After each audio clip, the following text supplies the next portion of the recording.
am very excited to welcome Dawn Apple and Karen Dulweber from Kilgore College for our user spotlight. And we are really looking forward to what you guys have to share about your Accudemia experience. It's nice to be here. Thank you. We're excited to have you. Thank you. So this is Karen Dulweber. She is our director of our writing studios, which is a component from our quality enhancement plan, our QEP. So I'm going to let her kind of give a background of what we are, and then I'll do a little demonstration of what we do with the program. Very good. Good morning. My name's Karen Dulweber.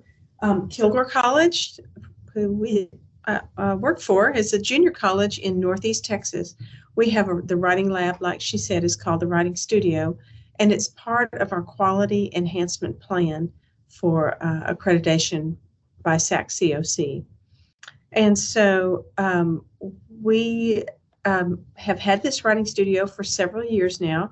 And as we added courses that we served, we needed a way for students to sign in and out instead of using our paper sign-in log and entering that into a spreadsheet. So we started using AccuSQL, which is another software program by Engineerica that our school already had access to. But as we got busier, we needed to make appointments to go by appointment only for student tutoring. So our IT liaison suggested we try Accudemia because it would be a smoother transition as it's supported by the same company. And our licensing had already been established.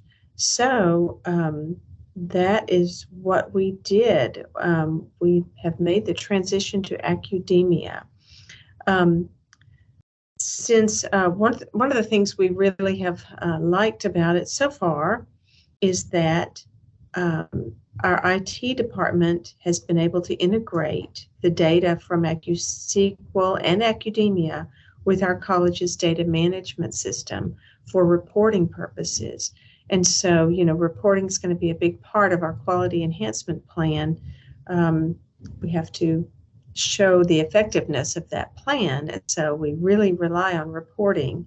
And some of the kinds of reporting we have to offer through this relationship with Accudemia, number of student visits by time period, number of student visits by course or by instructor, the ABC rate related to the number of visits to the writing studio, and a student survey. We have a student survey that pops up at the end of each visit, and we can have a student survey report generated at the end of each time period. So we have completed our pilot period and are in full implementation now. And I had handed the reins of this to Dawn Apple at the very beginning. She's really good at this sort of thing, and she's done an excellent job, and I'll let her explain everything else to you. All right.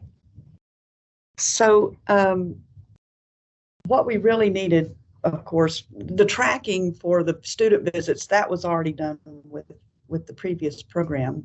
But this program allows the appointment scheduling either by administrators or by students. So I'm going to share my screen and show how I set up the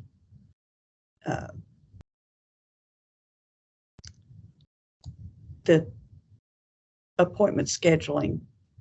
We have to include the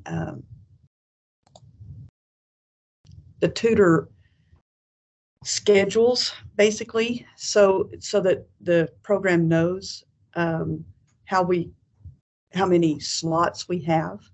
So to do that, I was able to use two different modes in the appointment scheduling, and I believe I need to go to a different screen. I hope they can.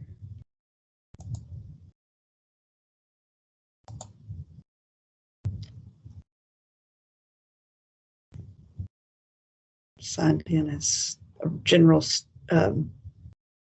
just our general tutor. Our general tutor sign in is how we always have it up for whoever is in here, whoever is tutoring, to be able to not only view all of the appointments that are coming up. Well, that's our sign-in screen. Here we go. This is our appointment screen for the upcoming appointments. And to make, this is what we always have up in our studio so that we can see whether we've got people that are coming in soon. Then we go to make an appointment, click on new appointment, and we can search by student. We have a link on our website that allows students to just click to get to the sign-in screen for making an appointment, which is the same screen that we sign in on as administrators. So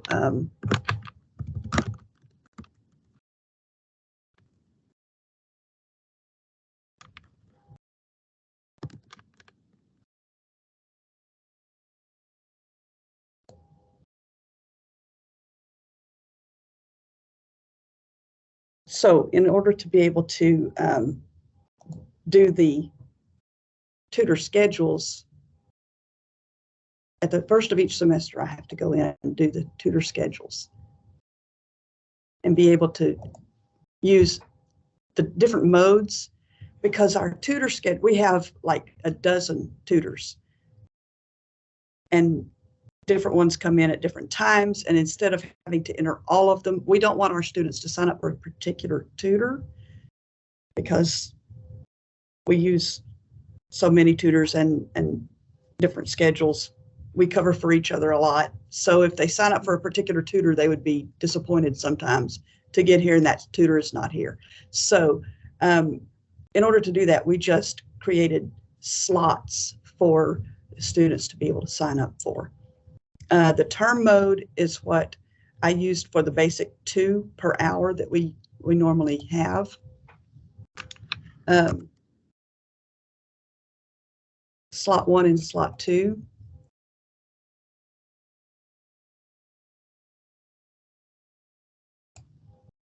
So it lets me put in the schedule for that tutor, that slot. And then it took me a while to figure out how to be able to make a schedule for particular weeks of the semester, right? So that's what has to be done under merged mode. It gives you the ability to schedule for specific weeks. So that's how I did for the additional slots that aren't here all the time. So that's how we apply those filters. And of course, it shows that this week there's not one of those here, but the following week, if I change that to here, it shows that tutor slot is available. A third one will be available. So the program never lets more than the number of slots that are available. So we don't have to worry about overbooking when we don't have tutors here to take those students. Do you ever have situations where with no-shows, are students able to walk in and get help, or is it appointment only? It is not appointment only. We still do take walk-ins if a session didn't take as long as what we normally, we assign 30 minutes. If it doesn't take the full 30 minutes, then we let somebody walk in.